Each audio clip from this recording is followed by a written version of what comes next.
This is Eagle Owl, and today we're going to talk about Jason Kelce saying everybody's on the team pissed. Also, Nick Sirianni speak on the play calling, but I'm still confused. Who's calling the plays? Nick Sirianni or Brian Johnson? Who is calling the plays? And lastly, are we the most depressing 10-3 team in a minute? But let's get straight into it.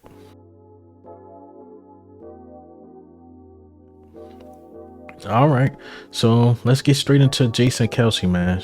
Pause. Ooh, pause. But you know what I mean. Let's talk about Jason Kelce. So Jason Kelce, as if every Wednesday, he goes to WIP. He recaps the last game, and this is what he had to say after the loss or the back-to-back losses. Jason, what would you say the mood of the team is this week? Yeah, I mean, similar to last week. Everybody's pissed off.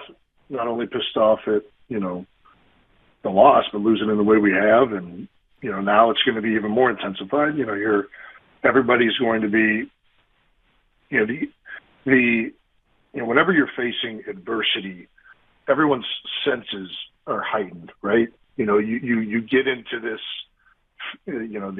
these states of everybody's wanting and anxious really to get things corrected and to be shown what and where and how to do things to make that happen, because nobody likes winning or losing football games. Everybody likes winning football games.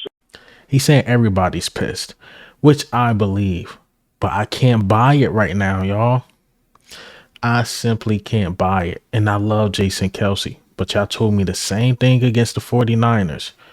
And I do agree. The game plan going into the Cowboys game was way better than the 49ers game. I personally feel, and the film shows me, the Eagles, again, I said this in my last video, was moving the ball up and down the field. We just couldn't cash in touchdowns because you're not winning no games where A.J. Brown loses a fumble, Devontae Smith loses a fumble, and Jalen Hurts loses a fumble all in one game. And Cowboys, that's what they do. They capitalize off that stuff. And then not only that, you're taking points from yourself, because where we was fumbling, we damn near in the red zone. We dropping balls damn near in the red zone, damn near touchdowns. Smitty had one right in his hands. AJ had one hit him in the thigh.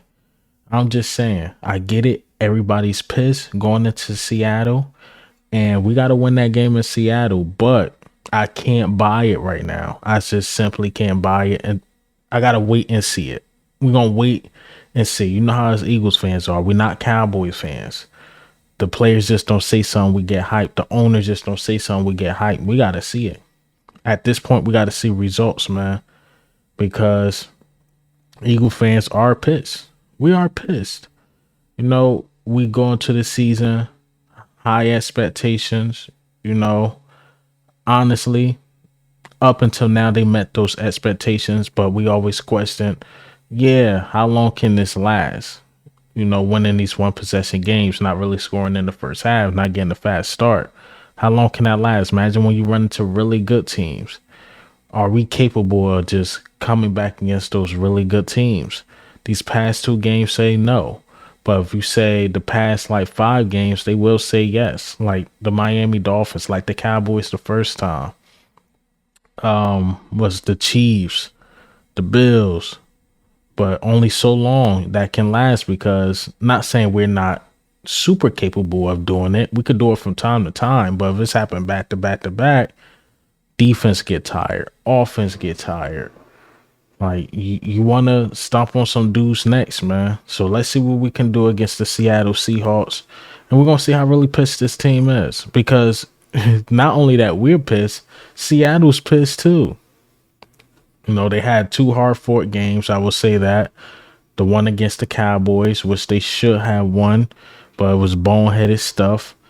And the 49ers is just a rival, And we know how DK Metcalf, he always, try to go off on the 49ers because he don't like them. And now he goes into the Philadelphia Eagles, and he has a motive for not liking us. So they're pissed. We're pissed. They on a 2-game losing streak or 3-game losing streak. We on a 2-game losing streak. Let's end this losing streak, man. All right, so let's talk about Nick Sirianni. So Nick Sirianni, he's been asked this a lot. Are you willing to? They asked him, is he willing to take over play calling? Which was strange because remember reports came out like the offense run through Nick. Like Brian Johnson draws up plays, but Nick Sirianni got the last call. But let's listen to his answer when he was asked about play calling. Consider taking over play calling? No, I do not think that is the issue. I think Brian's done a nice job. Handled a lot of different scenarios, and I think that he's doing a good job. And to me, right, I need to be able to manage the game, which is the whole reason why I gave up play calling in the first place, because I felt like I had people in place to be able to call it, and I still feel that way. And I need to be able to manage the game the way I see fit. I think that's a lot of respect to the guys that do both. I feel like, to me, managing the game's a full-time job, calling the game's a full-time job, and it takes two people to do that, during the game. And so I'm comfortable with Brian. Again, I think he's done a good job. As you see, he said he gave up play calling, so now it's back on Brian Johnson. So now it's Brian Johnson calling these plays. Shout out to my guys that told me to watch some film when Brian Johnson was, the OC, I think back in college in Florida. That offense, not get it as college, maybe he trying to switch it up, but that offense looked way better than our offense now. The only reason why I'm starting to lean back into Brian Johnson being a play caller, because I think it was Jordan Mailata. He said something in the matter of Brian Johnson actually apologized to the team after that bad performance against the 49ers, saying that, like, I called the bad game. But Jordan Mailata kept it real, like, he called a great game against the Cowboys. But false starts, fumbles, like, how much can he do? How much can he do? And again, I urge people, man, rewatch the game. Even if you don't watch all 22, just go back and watch the regular game film. We was moving the ball. People were getting open. But again, the drops, the fumbles, you can't really blame that on Brian Johnson. And the defense, it was some bad things in there. The more film come out, the worse it looked for us blitzing, the packages we were using, and defense coverage. Got better in the second half, but defense got to clean up whatever they need to clean up. But far as the offense, they showed promise. But I know it's hard. Wipe the fumbles out. Think where we were at when the fumbles were happening. So we were moving the ball for sure. Just again, got to cash in touchdowns, not turnovers, not field goals. All right. So let's get into the last topic.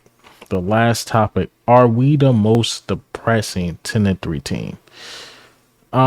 What made me think about this is Howie Long when he was asked about the Eagles, but let's listen to what he had to say. Right now they're not living up to it, but I think on offense, it starts with, Jalen and the lack of kind of complexity of what they do. I think so much of the onus on that football team is with their offensive line. And 10-3, if you had told that team that, would you take 10-3 at this time prior to this, they'd say, sure. It's good perspective. It appears from the outside looking in that it's the most depressing 10-3 you could possibly. There's a standard there, and they're right now they're not living up to it. And it's crazy what he said, because I agree with him. If you told me before the season start, like, Eagle Owl, look, this is what's gonna happen in the future. When you get to the Seattle Seahawks game, your team, the Eagles, they're going to be 10-3. Yeah, they lost back-to-back games, and you don't tell me no scores. They lost back-to-back games to the Cowboys and 49ers. I'm like, ouch, that hurt, but did we at least beat the Cowboys the first time? Yes. You lay an egg against the Jets. Sometimes that happens, and I'm thinking Aaron Rodgers playing, but he's not. I'm like, okay, that can possibly happen. But you go back on the win streak and you lose back-to-back games, and you're 10-3 after a Super Bowl loss. You would say, yeah, I'll take that. But now as the season go on and you're watching it, the Jets actually did not have Aaron Rodgers and you lost, and you lose back-to-back blowouts to your biggest rivals, I guess now. I guess you could put the 49ers up there. It's something brewing there. But we know we hate the Cowboys. And you told me we was 10 and I'm looking like we're 10-3 now, but losing like that, it does hurt. It does hurt. But again, is it coming off a little depressing? Yes.